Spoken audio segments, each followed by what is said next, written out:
Lord Speaker, Mr. Speaker, Mr. Prime Minister, I'm delighted to be in London. Even in this globalized world, London is still the standard of our times. The city has embraced the world's diversity and represent the finest in human achievements. And I'm truly honored to speak in the British Parliament. Mr. Speaker, thank you for opening the doors to us here in this magnificent setting of the Royal Court. I know that the Parliament is not in session. Prime Minister Cameron looks relaxed and relieved.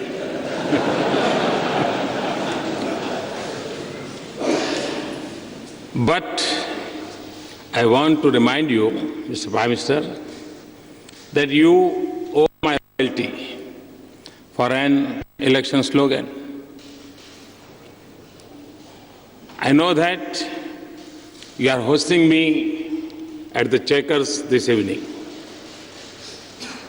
But I also know that you will understand if I am fair to both sides of the floor, especially since British MPs of Indian origin are evenly balanced between the Treasury and the opposition benches. So I also extend my good wishes to the Labour. Indeed, since these are still early days after the election, my warm congratulations to the members of the House and greetings to the eminent leaders of Britain and great friends of India present here today. So much of the modern history of India is linked to this building. So much history looms across our relationship. There are others who have spoken forcefully on the dates and dues of history. I will only say that many freedom fighters of India found their calling in the institutions of Britain. And many makers of modern India, including several of my distinguished predecessors, from Jawaharlal Nehru to Dr. Manmohan Singh, passed through their doors. There are many things on which it is hard to tell anymore if they are British or Indian. The Jaguar of the Scotland Yard, for example, the Brookbond tea, or my friend, late Lord Ghulam Noon's curry. And our strongest debates are whether the Lords pitch unfairly or the wicket at Eden Garden cracks too early. And we love the Bhangra rap from London, just as you like the English novel from India. On the way to this event, Prime Minister Cameron and I paid homage to Mahatma Gandhi outside the Parliament. I was reminded of a question I was asked on a tour abroad. How is it that the statue of Gandhi stands outside the British Parliament? To that question, my answer is, the British are wise enough to recognize his greatness. Indians are generous enough to share him. We are both fortunate enough to have been touched by his life and mission. And we are both smart enough to use the strengths of our connected histories to power the future of our relationship. So I stand here today not as a visiting head of government, given the honor to speak in this temple of democracy. I'm here as a representative of a fellow institution and a shared traditions. And tomorrow, Prime Minister and I will be at the Wembley. Even in India, every young footballer wants to bend it like back home. Wembley will be a celebration of 1.5 million threads of life that binds us. 1.5 million people proud of their heritage in India, proud of their home in Britain. It will be an expression of joy for all that we share. Values, institutions, political system, sports, culture, and art. And it will be recognition of a vibrant partnership and a shared future. The United Kingdom is the third largest investor in India behind Singapore and Mauritius. India is the third largest source of foreign direct investment projects in the United Kingdom. Indians invest more in Britain than in the rest of European Union combined. It is not because they want to save on interpretation costs, but because they find an environment that is welcoming and familiar. It takes an Indian icon, Tata, to run a British icon and become your nation's largest private sector employer.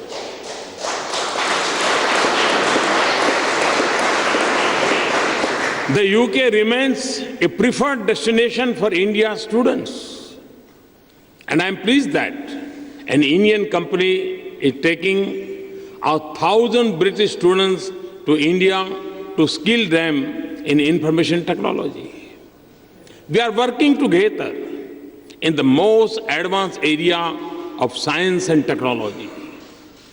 We are finding solutions to the enduring human problems of food and health security and seeking answers to emerging challenges like climate change. Our security agencies work together so that our children return home safe and our increasingly networked lives are not prey to the threats on cyberspace. Our armed forces exercise with each other so that they can stand more strongly for the values we represent. This year alone, we have had 3 exercises together. And in the international arena, your support has made it more possible for India to take her rightful place in global institutions and regimes. And it has helped us both advance our common interests. Mr. Speaker, strong as our partnership is, for relationship such as ours, we must set higher ambitions. We are 2 democracies, 2 strong economies, and 2 innovative societies. We have the comfort of familiarity and the experience of a long partnership. Britain's resurgence is impressive. Its influence on the future of the global economy remains strong. And Mr. Speaker, India's new bright spot of hope and opportunity for the world. It is not just the universal judgment of international institutions. It is not just the logic of numbers. A nation of 1.25 billion people with 800 million under the age of 35 years.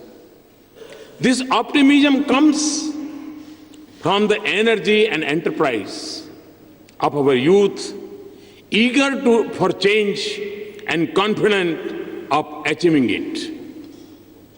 It is the result of bold and sustained measures to reform our laws, policies, institutions, and processes.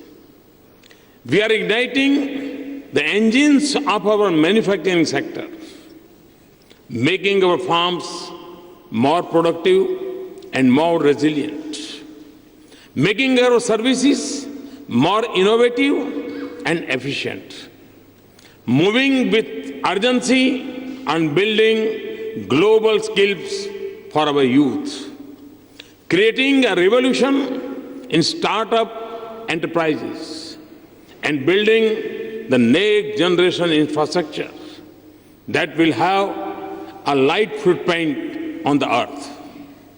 Our momentum comes not just from the growth we pursue, but from the transformation that we seek in the quality of life for every citizen. Much of India that we dream of still lies ahead of us. Housing, power, water and sanitation for all, bank accounts and insurance for every citizen, connected and prosperous villages, and smart and sustainable cities. These are goals with a definite date, not just a mirage of hope. And inspired by Gandhiji, the change has begun with us, the way the government works. There is transparency and accountability in governance. There is boldness and speed in decisions. Federalism is no longer the fault line of center-state relation, but the definition of a new partnership of Team India. Citizens now have the ease of trust, not the burden of proof and processes. Business find an environment that is open and easy to work in. In a nation connected by cell phones, Digital India is transforming the interface between government and people. So, Mr. Speaker, with apologies to poet T.S. Eliot, we will not let the shadow fall between the idea and reality. If you visit India, you will experience the wind of change. It is reflected in the surge of investments from around the world, enhanced stability of our economy. In 190 million new bank accounts of hope and inclusion, in the increase in our growth to nearly 7.5% per year, and in the sharp rise in our ranking on ease of doing business. And the motto of Sabka Saath, Sabka Vikas is our vision of a nation in which every citizen belongs, participates and prospers. It is not just a call for economic inclusion. It is also a celebration of our diversity, the creed for social harmony, and a commitment to individual liberties and rights. This is the timeless ethos of our culture. This is the basis of our Constitution, and this will be the foundation of our future. Mr. Speaker, members and friends, the progress of India is the destiny of 1/6 humanity, and it will also mean a world more confident of its prosperity and more secure about its future. It is also natural and inevitable that our economic relations will grow by leaps and bounds. We'll form unbeatable partnership if we combine our unique strength and the size and the scale of opportunities in India. We will see more investment and trade. We will open new doors in the service sector. We will collaborate more here and in India in defense equipment and technology. We will work together on renewable and nuclear energy. We will explore the mysteries of science and harness the power of technology and innovation. We will realize the opportunities of the digital world. Our youth will learn more from and with each other. But a relationship as rich as this, with so much promise as ours, cannot be measured only in terms of our mutual prosperity. Mr. Speaker, ours is an age of multiple transition in the world. We are yet to fully comprehend the future unfolding before us. As in the previous ages, it will be different from the world we know. So in the uncharted waters of our uncertain times, we must together help steer a steady course of this world in the direction that mirrors the ideals we share. For in that lies not just the success of our two nations, but also the promise of the world that we desire. We have the strength of our partnership and the membership of the United Nations, the Commonwealth, and the G20. We live in a world where instability in a distant region quickly reaches our doorsteps. We see this in the challenges of radicalization and refugees. The fault lines are shifting from the boundaries of nations into the web of our societies and the streets of our cities. And terrorism and extremism are a global force that are larger than their changing names, groups, territories, and targets. The world must speak in one voice and act in unison to combat this challenge of our times. We must adopt a comprehensive Convention on International Terrorism in the United Nations without delay. There should be no distinction between terrorist groups or discrimination between nations. There should be a resolve to isolate those who harbor terrorists and willingness to stand with nations that will fight them honestly. And we need a social movement against extremism in countries where it is most prevalent and every effort to de-link religion and terrorism. Oceans remain vital for our prosperity. Now we have to also secure our cyber and outer space. Our interests are aligned across many regions. We have a shared interest in stable, prosperous, and integrated South Asia round, together in a shared march to prosperity. We want an Afghanistan that is shaped by the dreams of the great Afghan people, not by irrational fears and overreaching ambitions of others. A peaceful, stable Indian Ocean region is vital for global commerce and prosperity. And the future of Asia-Pacific region will have profound impact on all of us. We both have huge stakes in West Asia and the Gulf.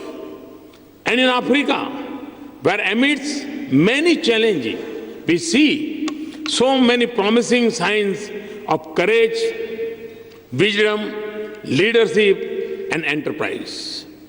India has just held an Africa summit in which all 55 countries and 42 leaders participated. We must also cooperate to launch a low-carbon age for a sustainable future for our planet. This is a global responsibility that we must assume in Paris later this month. The world has crafted a beautiful balance of collective action, common but differentiated responsibility, and respective capabilities. Those who have the means and the know-how must help meet the universal aspirations of humanity for clean energy and a healthy environment. And when we speak of restraint, we must not only think of curbing fossil fuels, but also moderating our lifestyles. We must all do our part. For India, a target of 175 gigawatt of additional capacity in renewable energy by 2022 and reduction in emission intensity of 33 to 35% by 2030 are just two of the steps of a comprehensive strategy. I have also proposed to launch during the COP21 meeting an international solar alliance to make solar energy an integral part of our lives, even in the most unconnected villages. In Britain, we are more like to use an umbrella against rain than the sun.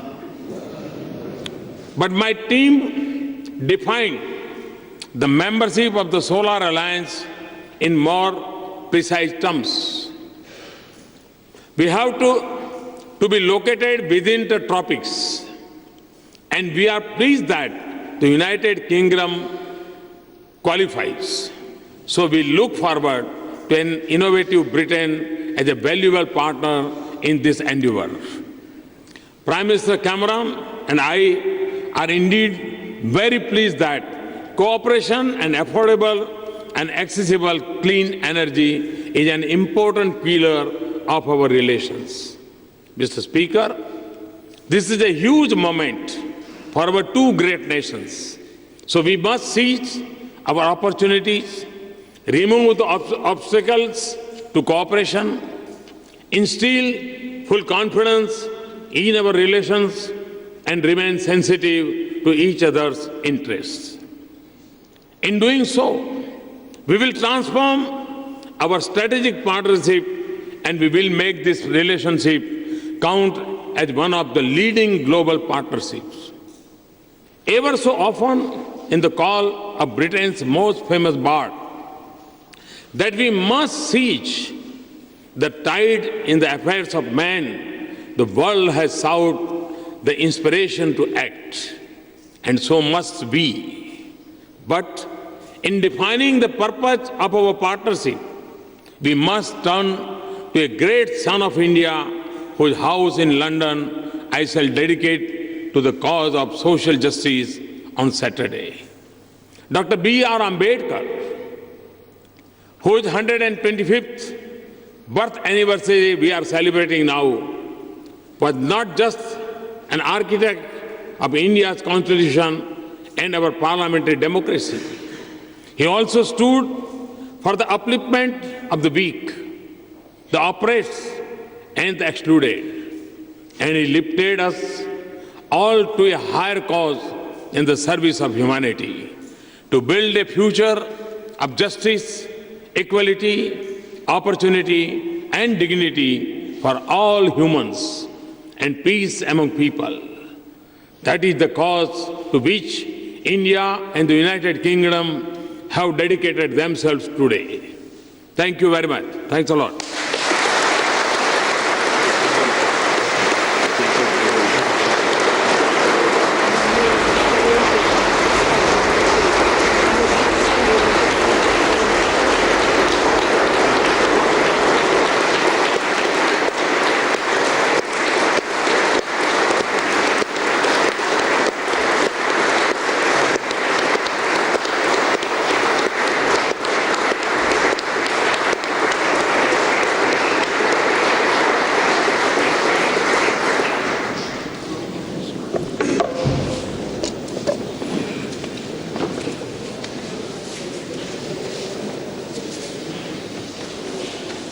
Prime Minister Modi, thank you on behalf of everyone assembled, and particularly on behalf of the House of Lords, for your inspired and inspiring speech.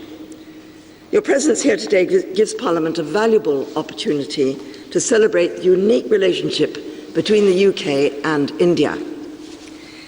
And how appropriate to do so here in the Royal Gallery, where 85 years ago today, King George V opened the first London Round Table Conference.